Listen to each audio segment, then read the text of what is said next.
Voilà, nous sommes maintenant devant la porte haute, donc qui est vraiment représentative de la deuxième enceinte fortifiée qui a été construite à Ricuire au début du XVIe siècle. On a ici Après la porte haute, la visite virtuelle se poursuit au Dolder. Mais le visiteur peut également se déplacer librement dans la rue principale de Riquewihr. Au total, ce sont 14 haltes qui sont ponctuées de courtes vidéos explicatives.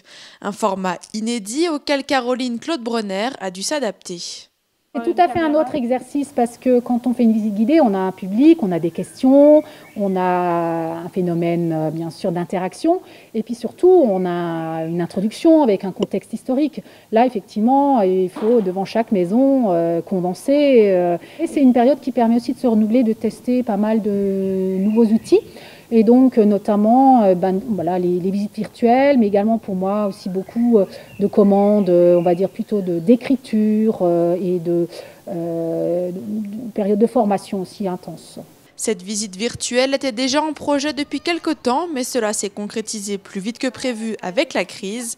Pour l'Office de tourisme, c'est également un moyen de donner envie aux locaux de venir visiter Riquewihr dès que cela sera à nouveau possible. En Alsace, on a en général à 40% de clientèle étrangère. Sur Riquewihr, c'est 60% de clientèle étrangère en général. Et c'est vrai que depuis l'an dernier, on a une transformation complète de la clientèle. Cette clientèle étrangère et de marché lointain qui n'est pas là. Donc effectivement, on s'adapte à une clientèle plus locale et on propose des choses finalement un petit peu différentes. Et pour les plus chanceux qui habitent à moins de 10 km, c'est le moment ou jamais de profiter de Riquewihr dans une ambiance plus qu'apaisante. La ville a rarement été aussi vide.